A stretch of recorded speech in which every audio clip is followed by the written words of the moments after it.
ఓం గం గణపతే నమః. ఓం ఐం హ్రీం శ్రీం శ్రీ మాత్రే నమః. నేను మీ గుణబ్రహ్మ సరస్వతి. త్రిశక్తి భక్తి యూట్యూబ్ ఛానల్ కి స్వాగతం.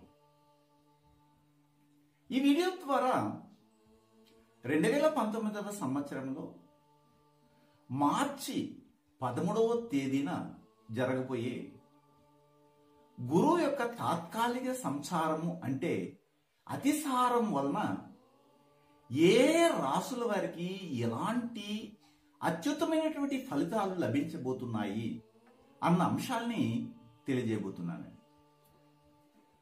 అసలు గురువు యొక్క అతిసారం అంటే ఏమిటి అన్న విషయం మొదట తెలుసుకుందాం. అతిసారం అంటే వేగంగా ప్రయాణించడం అని అర్థం. ప్రస్తుతము గురు భగవానుడు కాలపురుషతత్వంలో తీసుకున్నట్లయితే మేషరాశి నుంచి 8వ ఇంట్లో ఉండడం అంటే వృశ్చిక రాశిలో ఆసీనుడై ఉన్నాడని చెప్పడం జరుగుతుంది. అయితే ఈ 13వ తేదీన వృశ్చిక రాశి నుంచి చక్కగా అతిసార వేగంతో ముందుకు వెళ్ళడం జరుగుతుంది. అంటే విశాఖ, అనురాధ, జ్యేష్ఠ నక్షత్రాల మీద ప్రయాణం చేస్తూ ఆ వేగంతో ముందుకెళ్లడం వల్ల మూలా నక్షత్రంలో కూడాను అతను ప్రయాణం చేసే పరిస్థితి ఏర్పడుతుంది. అంటే 13/3/2019 నుంచి అలాగా దాదాపు 66 రోజుల నుండి 75 రోజుల మధ్యలో ఈ యొక్క ధనుస్సు రాశిలోనే ఉండడం జరుగుతుంది. అంటే తులారాశి నుంచి వృశ్చిక రాశిలోకి 2018 అక్టోబర్ నెల 4వ తేదీన రావడం జరిగింది గురువు. అక్కడి నుంచి ఇప్పుడు 13వ తారీఖున అతిసారం పొంది చక్కగా తన యొక్క స్వక్షేత్రమైన ధనుసులోకి ప్రవేశించడం జరుగుతుంది. దాదాపు ఇక్కడ ఈ అతిసారం చేసేటప్పుడు వృశ్చికంలో ఉండడం వచ్చి 1 సంవత్సరం పాటు ఉండడం జరుగుతుంది. ఈ అతిసార ప్రయాణంలో దాదాపు 20 నెలలు ఇలాంటి ప్రభావాన్ని కలిగి ఉండడం జరుగుతుంది. ఈ 20 నెలల రోజులలోనే ఈ యొక్క 66 నుంచి 75 రోజుల పాటు ధనుసులో ఉండడం అనేది తాత్కాలికమైన సంచారమే, పర్మనెంట్ అక్కడే ఉండడు. ఆ తర్వాత మళ్ళీ ఇక్కడికి రావడం జరుగుతుంది వృశ్చికంలోకి. అలా వృశ్చికంలోకి వచ్చిన తర్వాత 28/10/2019 నాటికి వృశ్చికం నుంచి మళ్ళీ ధనుసులోకి శాశ్వతంగా గురు సంచారం అనేది జరగబోతుంది అన్న విషయం మనకందరికీ తెలిసింది. అయితే ఈ అతిసారం వలన ఎలాంటి విశేషమైనటువంటి ఫలితాలు రాబోతున్నాయి అన్నదాన్ని మనం ఇప్పుడు పరిశీలనలోకి తీసుకుంటాం. ఏ రాసుల వారికి బాగుండబోతుంది అన్న విషయాన్ని తెలియజేస్తున్నాం. ప్రస్తుతం ఒక్కొక్క రాశి గురించి తెలియజేస్తాను. మీన రాశి వారికి గురువు యొక్క అతిసారము పొందిన తర్వాత ఏ విధంగా ఉండబోతుందని కానీ మనం పరిశీలించినట్లయితే అంటే దాదాపు 66 రోజుల నుంచి 75 రోజుల వరకు గురు భగవానుడు ధనుసు రాశిలోనే ఉండడం జరుగుతుంది. అంటే 13/3/2019 వృశ్చికం నుంచి అంటే తన లాభస్థానం నుంచి చక్కగా కర్మస్థానానికి ప్రయాణం చేసి ఇక్కడే నివాసం జరుగుతుందన్నమాట. అందువల్ల కర్మస్థానాధిపతి అయినటువంటి ఈ గురు భగవానుడు మీకు జన్మస్థానాధిపతి అయినాడు. అంటే జన్మస్థానాధిపతి అయినటువంటి గురు భగవానుడు ఇక్కడ లాభస్థానం నుంచి కర్మస్థానానికి సంచారం చేయడము ఒక విశేషమైనటువంటి ఫలితాలు ముఖ్యంగా మీనరాశి వారికి జరగబోతుంది. ఎందుకంటే రాశ్యాధిపతే మీకు గురు భగవానుడు అయినాడు కనుక. అంటే ముఖ్యంగా మీరు వృత్తిలో కానీ వ్యాపారంలో కానీ అలాగే ఉద్యోగంలో కానీ ఉన్నత స్థాయికి రావడానికి అవకాశం ఉంటుంది.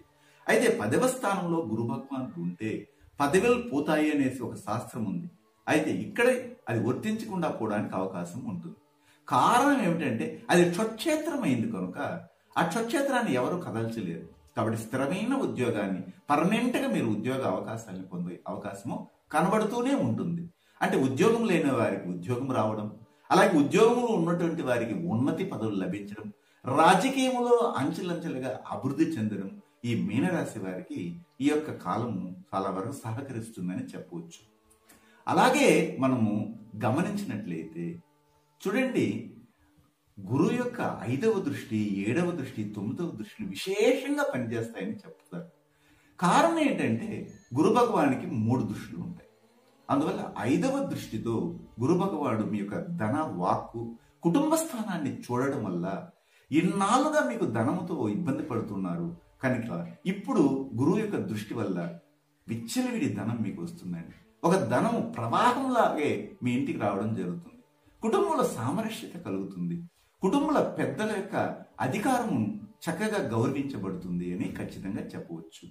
అలాగే వాక్కులో కూడా గురు భగవాన్ నివసించడం వల్ల మంచి మాటలనే మీరు చక్కగా డెలివరీ చేయడం, స్పీచ్ డెలివరీ అనేది ఉంటుందన్నమాట.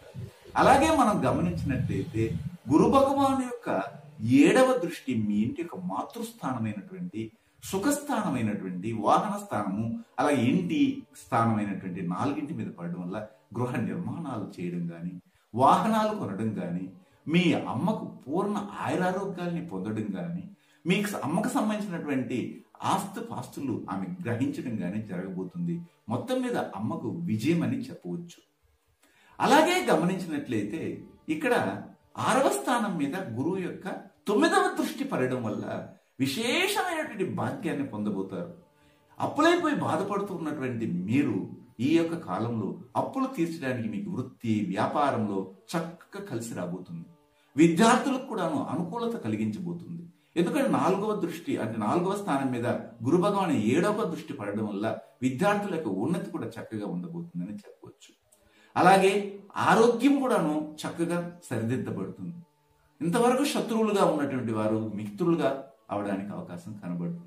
ఇవన్నీ కూడా గురువు అతిసారంలో మీరు పొందే గొప్ప మహత్తరమైనటువంటి అద్భుత ఫలితాలు అని చెప్పవచ్చు. మరి మీకు మీ యొక్క జాతకంలో దశ, భుక్తి, అంతర్దశలు చక్కగా యోగించాయనుకోండి, ఇంకా ఎక్కువ ఫలితాలు వస్తాయి.